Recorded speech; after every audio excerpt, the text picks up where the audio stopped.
The chairman or president? No. Yes, I'm a trustee. Okay. You can feel it. Oh, we are back on Your Image, your public relations program on TV. Today is another day, and we have professionals in the house. Of course, you know professionals are the experts who champion the cause and development of a nation. And today I have Dr. Kunle Ashimi. He is a medical expert, an entrepreneur, and a solution provider. You're welcome, sir. Thank you very much. I also have with me Mathew Simpa. Mathew Simpa is an author, he's a film producer, screenwriter, and also an entrepreneur, but with good storytelling ability. You are welcome. Thank you, sir. Here I am, Akin Ukudero, your uncle. Well, we are looking at the topic, the professionals and nation building. We'll also be looking at the role of professionals in national development. Dr. Ashimi, it is expected that experts have a key role, a pivotal role. We look at Nigeria per se. I want to say that there is a pervasive culture of not recognizing professionals in the things that we do. Now, let me come home. How many people built their houses? And those houses were designed by architects, for example. How many people employed civil engineers in the constructions of their houses, for example? And you will then realize that along the line in so many things that we do, people would sacrifice professionalism or professionals just to cut corners. Even in the medical profession, where life, is very, very important, and the loss of it can happen in a twinkle of an eye, you still have people patronizing non-professionals, non-core professionals for the provision of their healthcare services. It will also interest you that it's so bad that a former senator in this country died from, mismanagement, if we would say there was any management at all, by a quack. And it is not that he was not rich enough to afford, doctors and all that, but he would rather patronize a quack. So there is that entrenched culture of not appreciating professionals and professionalism in what we're doing. Everybody is a professional in their own right. It's the way they want it done, whether it makes sense or not, and then for as long as it is offered cheap, they would rather go for that, forgetting that, consulting or consultations with professionals would come with a fee. They don't appreciate this, and that is pervasive across board, even in businesses. How many people employ accountants, to do their books for them? And you will now find that even so many of our businesses, when even government say, oh, we have made provision for so amount for this sector or for that sector to be able to avail for the development of their businesses, only a few are able to get these funds. What you will hear them say is, some people have gone to bribe, some people have gone to do this, whereas they are not able to perfect their papers because they don't have the prerequisite cash flow and all of those, their ledgers are not tidy or they don't even have at all, and so they cannot access these services. So that basically, that nonchalance, that lack of, respect, that lack of appreciation for professionals and professionalism affects us all, and it pushes us all, even when people get into government. Yeah, if you say that, I think that is applicable to individuals, and probably companies. But what can we say about government? Because government is supposed to provide the structures, to provide the future plans on which all these things will stand. What is happening? Yeah, it is still the same people, these same individuals that rise up to populate government. I just said now, a senator of the Federal Republic died from the hands of a quack. What do you expect that senator, if you could do that to himself, what will he do to other people? So I think that over the years, of course, professionals themselves have been trying to make sure that they become integral parts, they become more visible, they are given more chance to participate in nation building across board. And so you would not blame these professional bodies as you see proliferation of multiple professional bodies over the years getting chartered and setting standards so that they can be. Now let's look for example at these collapsed buildings. Okay.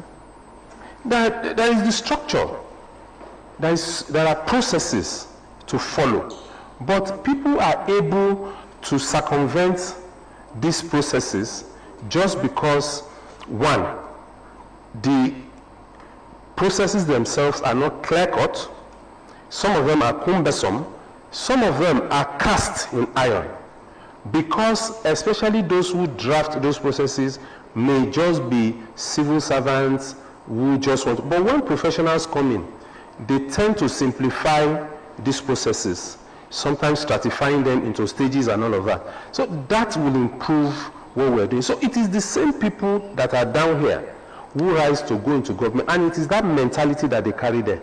But it's changing, but not as fast as we would want it, because of the proliferation of these professional bodies trying to raise the standard, sensitizing the people, especially when events occur that are untoward. They come forward to say this is why it happened, this is why it happened, this is what have been done, and people are becoming more sensitized. Thank you very much, Dr. Ashimi. Simpa, when we look at the issue of proliferation of professional bodies and other professionals, is it a good omen, or how do you see it? Well, sometimes they say the more the merrier, if I'm getting it right. Are the standard being raised? The thing is, it's not in the volume, but in the attitude of the people. Like Dr. Ashimi has just said. Ashimi has just said, the society itself has problem when it comes to issues like this. We have our values misplaced. Well, before coming here, I had to speak to a few people. I spoke to adults and I spoke to a young guy who is a student of a technical college. I tried to ask if they knew what being a professional is all about and what a professional is supposed to do as far as nation building is concerned. The answers I got, I didn't like it. Only one of them told me that yes, as a professional, he believed that he had to contribute to nation building. And I asked pointedly, do you see it as a compulsory thing or is it an optional thing? One of them, two of them told me that it's optional, that if you like, you don't do it. Then a particular person said it is compulsory, it's a compulsive thing that a professional must contribute to nation building. So it's not the number of the bodies, but the attitude of those who are in these bodies that is affected. Well, you as a storyteller, perhaps you want to say that probably some of you have been abdicating from your responsibility. If real stories of the past have been told, probably we wouldn't be where we are today. What do you have to say to that? I agree that much of what you have in terms of storytelling and especially in terms of audiovisual medium is terrible. I've been reading a lot of things from my colleagues on platforms and all that thing. But it still boils down to the society, like I've been trying to say. What will society, accept? I, for one, I don't follow bandwagons. I've avoided doing skits because I don't believe in skits. I'm a serious filmmaker. I was discussing with somebody about a project, and that person was showing me some skits that she thought would be the standard she wanted. I said, I'm not a skit maker. I like to do films that have beginning, middle, and end. You understand? But of course, that will be impactful. That will be impactful. Those are things people will watch on YouTube that will have plenty views and all that. But what's the essence of watching something that just scintillates you and does not leave you weeping and crying and wanting to change? So it's what the society is asking for that people are giving. And of course, it's because these people who are giving are also lazy. The books I have written, if you read them, they are not the usual kind of, popular books people write. I try to sit down, I try to see what can I achieve with this book. I want to work on people's minds. I want them to read the book and begin to think, why can't I try this particular idea? So that is the problem with us in this country, societal values. Thank you so much. Dr. Ashimi, you see, I think part of the roles of the professionals is also to begin to identify nations, structures, and apply according to their culture, according to the practices, and some other activities to enable cohesion. Are you seeing some of our professionals doing this? You see, the foundation in the first place has issues. At an international conference where I talked about education and national development, one of the things I was able to point out is that our educational system in itself has issues. And what are the issues? When you say they have issues, okay. Yes, and these issues are that what is there in our curriculum that identifies and addresses the challenges that we face as a people? I am sorry, there are some courses when some people tell me that this is what I'm studying in university, I tell myself, this is a waste of time. But not because I think those things don't make sense. They would make sense to me if they are component parts of a larger course, for example. That, okay, you do, I don't want to mention any course because everything, for as long as it is studied in university, has an impact. But does it have an impact for us as a developing country? And when you go to a system where by the time a student is graduating, what he or she has been taught is no more relevant. Okay?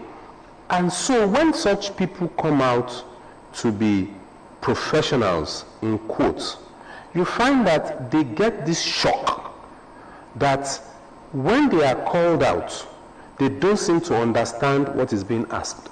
That is why you will see that in certain sectors of the economy, in certain industries, they will not tell you that they are recruiting workers. They say graduate trainees. People that they are still going to train all over again to suit their own system. So we need to look at how our people are. For example, see, all these are cursory.